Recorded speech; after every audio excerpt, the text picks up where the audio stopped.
नमस्कार दोस्तों, आज मैं आपके साथ शेयर कर रहा हूं एमएसएमई रजिस्ट्रेशन के बारे में। एमएसएमई रजिस्ट्रेशन, जिसको आज की डेट में आधार उद्यम रजिस्ट्रेशन भी कहते हैं। एमएसएमई जो रजिस्ट्रेशन है ये सिर्फ स्मॉल बिजनेस और मीडियम बिजनेस के लिए होता है। आज के टाइम में इसके बहुत से बेनिफिट हैं। जैसे कहीं पे भी आप बिजनेस रजिस्ट्रेशन करते हैं या किसी बैंक में अकाउंट खोलते हैं तो सबसे पहले आपसे एमएसएमई का सर्टिफिकेट मांगा जाता है, यानी कि आधार उद्यम का सर्टिफिकेट मांगा जाता है। इसके कुछ बेनिफिट्स भी हैं। गवर्नमेंट ने 45 डेज की जो है वो गाइडलाइन रखी है, ताकि आपके अकाउंट में 45 डेज के अंदर जिससे भी आप बिजनेस करते हैं उससे आपको 45 डेज के अंदर पेमेंट रिसीव हो जाए। इसके लिए सिर्फ और सिर्फ आपका जो आधार कार्ड है वो मोबाइल नंबर से लिंक होना चाहिए। अगर आपका आधार कार्ड मोबाइल नंबर से लिंक है तो आप इजिली अपना आधार उद्यम रजिस्ट्रेशन घर बैठे आसानी से कर सकते हैं। बहुत ही सिंपल से स्टेप है कि आधार उद्यम का जो रजिस्ट्रेशन है वो किस तरीके से करना है। तो आइए समझते हैं आधार उद्यम का रजिस्ट्रेशन कैसे करते हैं। लेकिन उससे पहले अगर आप हमारे चैनल पर नए हैं तो प्लीज चैनल को सब्सक्राइब कर लीजिए, ताकि आप तक इंफॉर्मेटिव वीडियो पहुंचती रहे। तो आइए समझते हैं आधार उद्यम रजिस्ट्रेशन कैसे करते हैं। ये उद्यम रजिस्ट्रेशन की ऑफिशियल वेबसाइट है। इसकी कोई भी गवर्नमेंट फीस नहीं है और ना ही कहीं पर जाकर डॉक्यूमेंट सबमिट कराने की जरूरत है। इसका जो लिंक है मैं अपनी वीडियो के डिस्क्रिप्शन में डाल दूंगा, ताकि डायरेक्ट आप यहाँ तक पहुंच पाए। यहाँ पे लिखा हुआ भी आ रहा है वेलकम टू रजिस्टर्ड हेयर। यहाँ पे हमें क्लिक करना है। जैसे ही हम क्लिक करेंगे तो हमारे सामने ये वाला इंटरफेस खुल जाएगा। यहाँ पे हमने आधार नंबर डालना है और नेम ऑफ एंटरप्रेन्योर डालना है। जो भी आधार कार्ड पे नेम है वो यहाँ पर डालना है और उसके बाद वैलिडेट जनरेट ओटीपी करना है। जो भी आधार कार्ड से आपका मोबाइल नंबर लिंक है ओटीपी उसी पर आएगा। जो भी प्रोसेस है ये आधार ओटीपी से ही होगा। तो यहाँ पे हम डिटेल डाल देते हैं। जैसे मैंने आधार नंबर और नेम ऑफ एंटरप्रेन्योर डाल दिया है तो यहाँ पे मैं वैलिडेट कर देता हूँ। एक ओटीपी रिसीव होगा। जैसे ही हमने ओटीपी डाला और यहाँ पे देखेंगे हम ऑप्शन जो है इनेबल हो गए हैं। यहाँ पे लिखा हुआ भी आ गया है your Aadhaar has been successfully verified, you can continue Udyam registration process. तो अब नीचे हम स्क्रॉल डाउन करते हैं। यहाँ पे जो है ये टाइप ऑफ ऑर्गेनाइजेशन है। आप प्रोप्राइटरशिप के लिए कर रहे हैं, एचयूएफ के लिए कर रहे हैं, पार्टनरशिप के लिए कर रहे हैं, प्राइवेट लिमिटेड के लिए कर रहे हैं। तो मैं जो कर रहा हूँ प्रोप्राइटरशिप के लिए कर रहा हूँ। अगर आप प्राइवेट लिमिटेड या पार्टनरशिप के लिए कर रहे हैं तो आप वो ऑप्शन सेलेक्ट कर सकते हैं। तो मैंने यहाँ पे प्रोप्राइटर जो है ऑप्शन सेलेक्ट कर लिया है। यहाँ पे हमें पैन नंबर डालना है।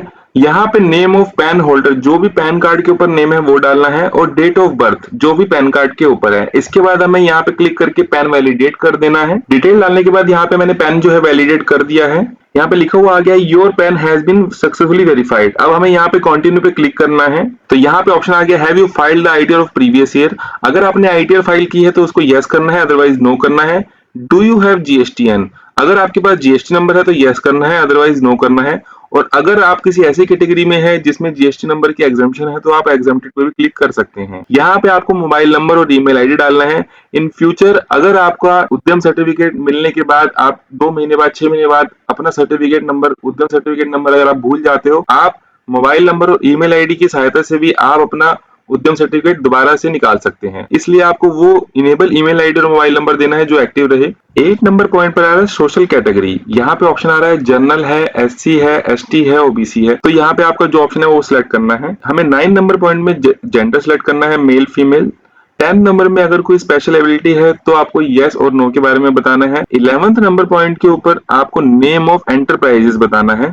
आपने अपनी कंपनी का नाम देना है। जो भी आपका जीएसटी रजिस्ट्रेशन में अपडेटेड है वो कंपनी का नाम बताना है। तो मैं जैसे कंपनी का नाम है वो अपडेट कर देता हूँ। इसके बाद यहाँ पे लिखा हुआ है प्लांट एंड यूनिट नेम। अगर आपकी एक से ज्यादा प्लांट या यूनिट्स हैं तो आप उसको ऐड ऑन कर सकते हैं, अदरवाइज ये ऑप्शनल है, आपके ऊपर डिपेंड करता है। तो मैं यहाँ पे जो मेरी जीएसटी में रजिस्ट्रेशन है वो अपडेट कर देता हूँ। यहाँ पे मैं ऐड मोर पे क्लिक कर देता हूँ। जैसे ही मैंने ऐड मोर पे क्लिक किया तो यहाँ पे जो यूनिट नेम है ये ऐड ऑन हो गया है। अगर इसमें कुछ चेंज करना चाहते हैं तो आप क्रॉस करके दोबारा से ऐड कर सकते हैं। यहाँ पे यूनिट नेम देना है, दोबारा से यूनिट नेम ऑटोमेटिक आ जाएगा जो हमने ऊपर डाला था।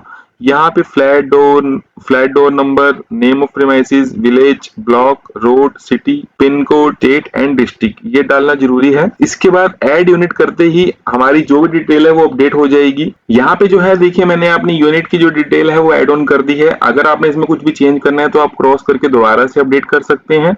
और अगर एक से ज्यादा है तो ये दोबारा से सारी डिटेल डाल के आप ऐड मोर पे क्लिक कर देंगे तो आपकी एक से ज्यादा यूनिट जो है वो नीचे आ जाएंगी। 13 नंबर पॉइंट के ऊपर ऑफिस एड्रेस ऑफ एंटरप्राइजेस, यहाँ पे हमारा जो एड्रेस है वो सेम ही है तो मैं यहाँ पे सेम एड्रेस डाल देता हूँ। 14 नंबर पॉइंट पे आ रहा है previous EN and UM number. अगर आपने पहले एमएसएमई के रजिस्ट्रेशन के लिए अप्लाई किया हुआ है क्योंकि पहले यूएएम नंबर मिलता था। अगर आपने नहीं ले रखा तो उसको आप नॉट एप्लीकेबल ही रहने दीजिएगा, और अगर आपने लिया हुआ है तो आप इसको यहाँ पे यस कर सकते हैं, अदरवाइज यहाँ पे नॉट एप्लीकेबल ही रहेगा। 15 नंबर पॉइंट पे है status of enterprises, date of incorporation registration. जिस भी डेट में हमने कोई रजिस्ट्रेशन लिया था उसकी डेट डालनी है। यहाँ पे आ रहा है डेट ऑफ कमिटमेंट, जब से हमने बिजनेस स्टार्ट किया था, तो ये दोनों सेम भी हो सकते हैं। यहाँ पे डालनी है bank detail, bank name, IFSC code और bank account number. 17 number point पे है मेजर एक्टिविटी ऑफ यूनिट्स। आपकी जो यूनिट है वो मैन्युफैक्चरिंग है या फ्रीलांसिंग है या सर्विसेज है। अगर फ्रीलांसिंग या सर्विसेज है तो यहाँ पे क्लिक करना है, अदरवाइज यहाँ पे क्लिक करना है। तो मेरे केस में ये मैं मैन्युफैक्चरिंग सेलेक्ट कर रहा हूँ।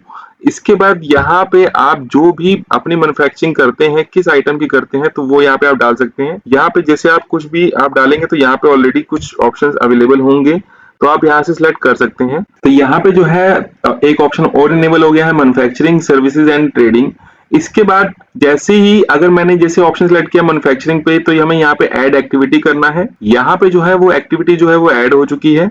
अगर आप उस चीज की ट्रेडिंग भी करते हैं तो आप उसका भी ऐड कर सकते हैं। जैसे कि आप देख सकते हैं यहाँ पे ऑप्शन इनेबल है, यहाँ पे आप कुछ भी ऐड कर सकते हैं। तो यहाँ पे देखिए आप, मैंने ये भी है साथ में एक्टिविटी जो है वो ऐड कर दी है, होलसेल एंड ट्रेड की एंड मैन्युफैक्चरिंग दोनों की। तो यहाँ पे 19 नंबर पॉइंट के अंदर नंबर ऑफ पर्सन एम्प्लॉयड, आपके ऑफिस या यूनिट में कितने नंबर एम्प्लॉयड हैं आप यहाँ पे डाल सकते हैं कि मेल कितने हैं, फीमेल कितने हैं। तो मैंने यहाँ पे मेल, फीमेल और अदर्स में डिटेल डाल दिया है। इस पॉइंट के बाद आपकी फैक्ट्री में या आपकी यूनिट में कोई भी मशीनरी वगैरह है तो उसकी डिटेल आप डाल सकते हैं यहाँ पे, या फिर यहाँ पे cost of pollution control and research and development के ऊपर कुछ भी जो एक्सपेंस है वो यहाँ पे डाल सकते हैं। और यहाँ पे जो टोटल टर्नओवर है ये आपकी जो लास्ट ईयर की है वो आप डाल सकते हैं। अदरवाइज जो अगर आपने इनकम टैक्स की रिटर्न फाइल कर रखी है तो ये बाय डिफॉल्ट खुद आ जाएगी। यहाँ पे आपने किस किस पोर्टल पे रजिस्ट्रेशन किया हुआ है या करना चाहते हो तो आप यस कर सकते हो, अदरवाइज आप सब पे नो भी करके इसको आप सबमिट कर सकते हैं। यहाँ पे एक ऑप्शन आ रहा है submit and get final OTP.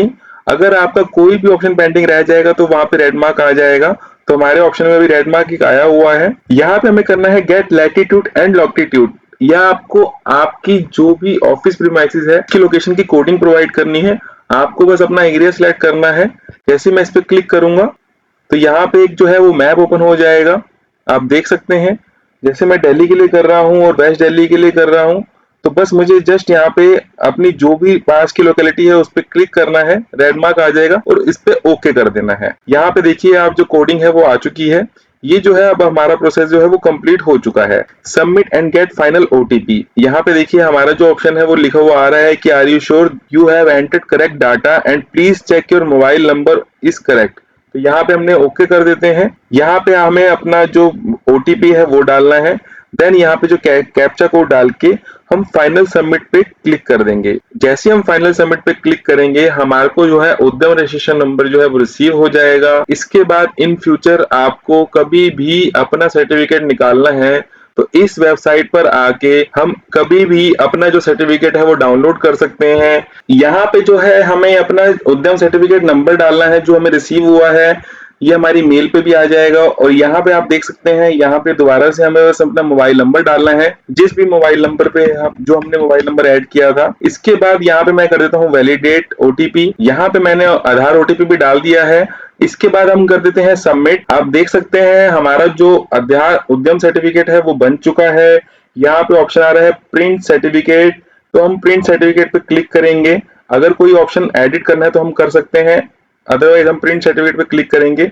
और ये हमारा जो है एमएसएमई का या उद्यम का जो सर्टिफिकेट है वो कंप्लीट हो चुका है। तो मैं आशा करता हूँ कि आपको जो ये वीडियो है वो अच्छे से समझ में आ गया होगा। फिर भी कोई इशू है तो आप मैसेज करके कोई भी क्वेरी को रिजॉल्व करवा सकते हैं।